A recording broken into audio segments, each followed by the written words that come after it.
আসসালামু আলাইকুম। এসআই এডুকেশনের পক্ষ থেকে আপনাদের সবাইকে স্বাগতম। আজকে আমরা ক্লাস করব নবম ও দশম শ্রেণীর গণিত বইয়ের অধ্যায় 9। এই অধ্যায়ের উপর আজকে আমাদের 14 নম্বর পর্ব। তো এই 14 নম্বর পর্বে কি আমরা এই যে বইয়ের 29 নম্বর শেষ প্রশ্নটা আছে, এই প্রশ্নটাকে খুব সহজে সমাধান করার চেষ্টা করব।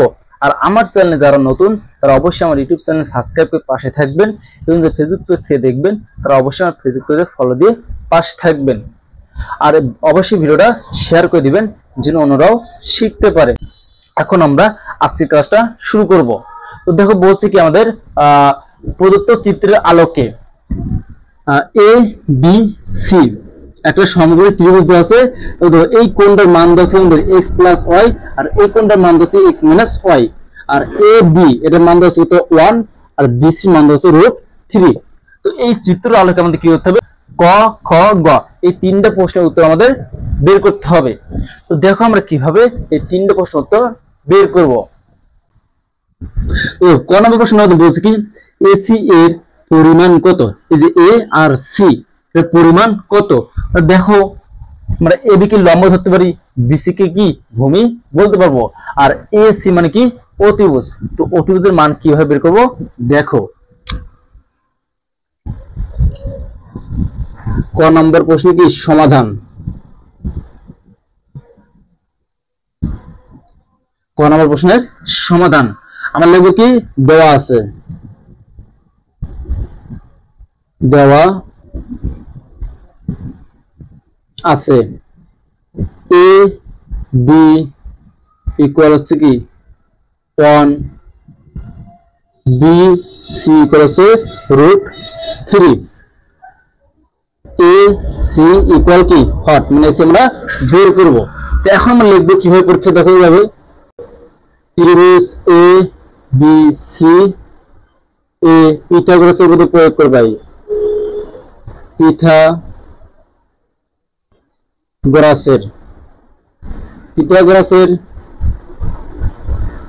উপপাদ্য প্রয়োগ করে পাই, প্রয়োগ করে পাই। তো এটুকু লেখার পর আমরা কি করবো, এই যে ত্রিভুজ এ বি সি এই ত্রিভুজটা আমরা কি করবো পিথাগোরাসের উপপাদ্য প্রয়োগ করব। আমরা বলতে পারি কি দেখো AC square equal AB square plus BC square হচ্ছে পিথাগোরাসের কি উপপাদ্য। তো দেখো আমরা কি বলবো, মান বসাবো। দেখো বা এ সি স্কয়ার ইকুয়াল এদের মান কত আমাদের 1 স্কয়ার প্লাস বিসি, বিসি মান কত আমাদের √3 কি হবে স্কয়ার, বা এ সি স্কয়ার ইকুয়াল দেখো অনেক স্কয়ার মানে কত 1। এখন দেখো √3 উপর কি আছে স্কয়ার, তো রুট আর সব কি কাটাবে, তাহলে কি হবে শুধু 3, তাহলে লিখব প্লাস 3, বা A C square equal the 1 of 3 যোগ কত হয় 4। এখন আমরা কি করব, প্রকাশে বর্গমূল করব। প্রকাশে বর্গমূল করলে কি স্কয়ারটা কাটাবে, তাহলে কি থাকবে এ আর সি এর পাশে থাকবে বর্গমূল কি 4 মানে √4। তো √4 এর মান হচ্ছে কত 2, তাহলে আমরা লিখব কি 2, অতএব এ সি কত 2। তাহলে এটা কি আমাদের ক নম্বরের অ্যানসার। আশা করি সবাই ক নম্বর প্রশ্নটা বুঝতে পারছেন। এখন আমরা খ নম্বর প্রশ্নটার সমাধান করব।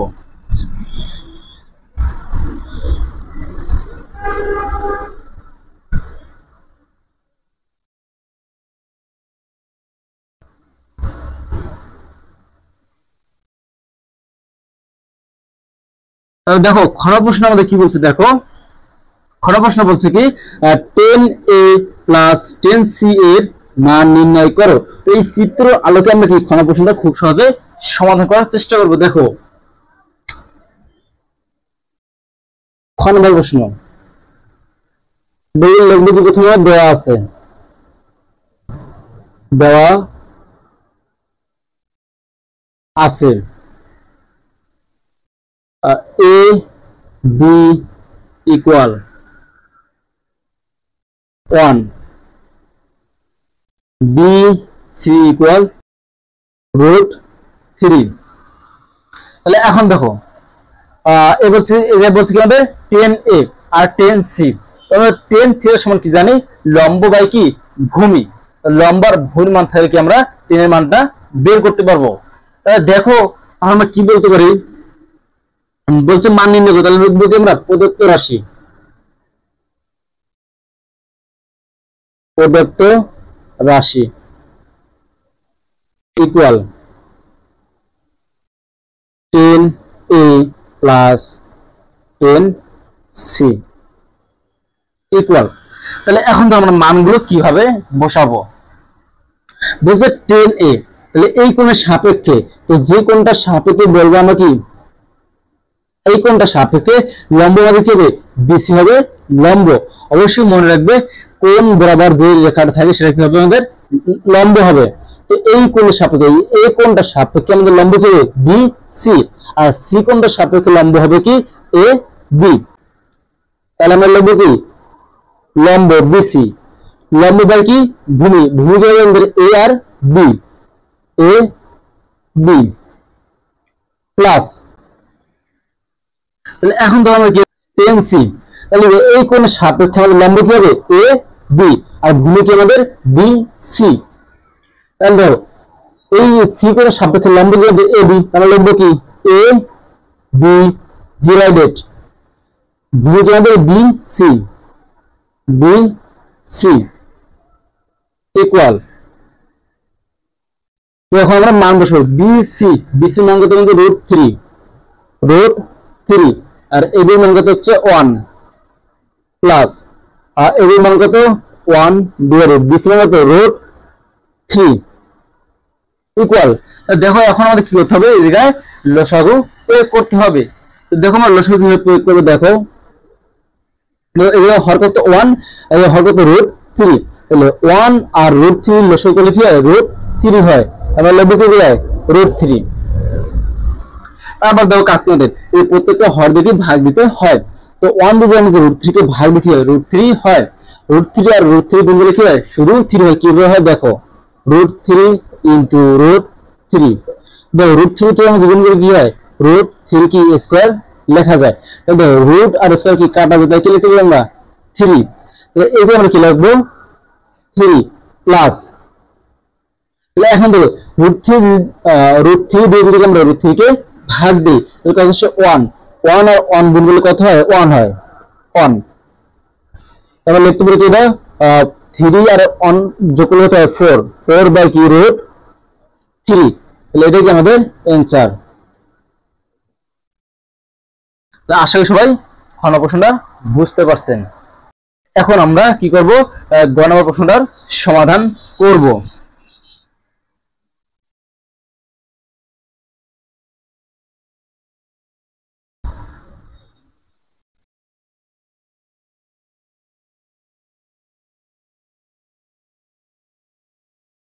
দেখো আমাদের গ নম্বর প্রশ্নে কি বলছে, এক্স ও ওয়াই এর মান নির্ণয় করো। দেখো আমরা বলছি কি যে এক্স আর ওয়াই আছে, এক্স আর ওয়াই এর মান নির্ণয় করতে হবে। তো দেখো আমরা এক্স আর ওয়াই এর মান কিভাবে নির্ণয় করব। গ নম্বর প্রশ্ন, গ নম্বর প্রশ্ন কি দেওয়া আছে, এ বি কত 1 আর বিসি কত √3। তাহলে দেখো এবার আমরা কিভাবে নির্ণয় করতে পারি।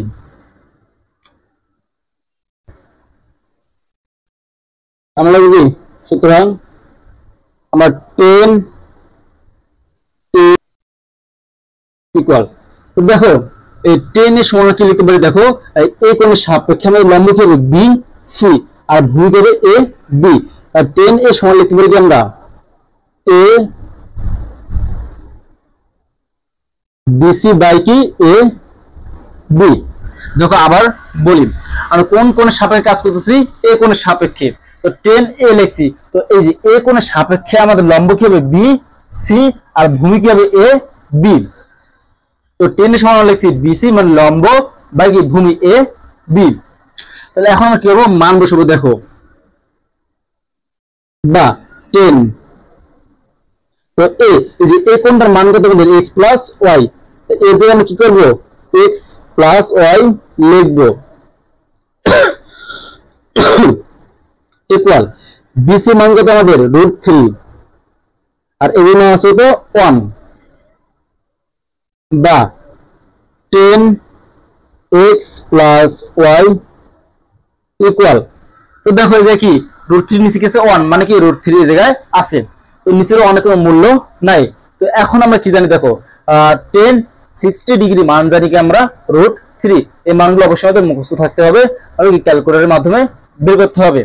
তো দেখো এই যে আমরা কি √3 থাকে শুধু কি √3, তো 10 কত গুণ √3 10 60 গুণ √3, √3 পরিবর্তন কি লিখবো 10 60 ডিগ্রি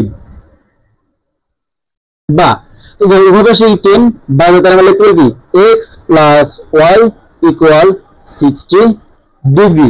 এটাকে আমরা কি দেব 1 নং সমীকরণ। এবার আমরা কি করব c এর সাপেক্ষে কাজ করব। তো দেখো আমরা সিম্পল করতে পারি, দেখো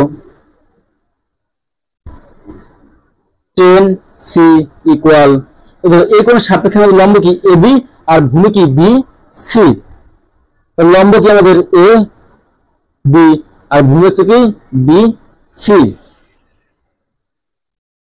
বা 10। এখন c কোণের মান কত আমাদের, c কোণের মান হচ্ছে কি x মাইনাস y, তো এই c পরিবর্তন কি লিখবো x minus y equal ab এর মান কি 1 আর bc মান কি √3। তাহলে এখন দেখো এখন আমাদের আবার কি জানতে হবে 10 কত ডিগ্রি মান 1/√3, 10 30 ডিগ্রি মান আছে 1/√3, তো এই 1/√3 পরিবর্তন কি লিখবো 10 30 ডিগ্রি বা 10x minus y equal 10 30 degree বা, তো এভাবে শিখি 10 বা তাহলে আমরা লিখব কি x minus y equal 30 degree, এটা আমরা কি দেব 2 নং সমীকরণ। তো এখন আমরা কি করব 1 নং সমীকরণ 2 নং সমীকরণ করব, আমরা যোগ করব।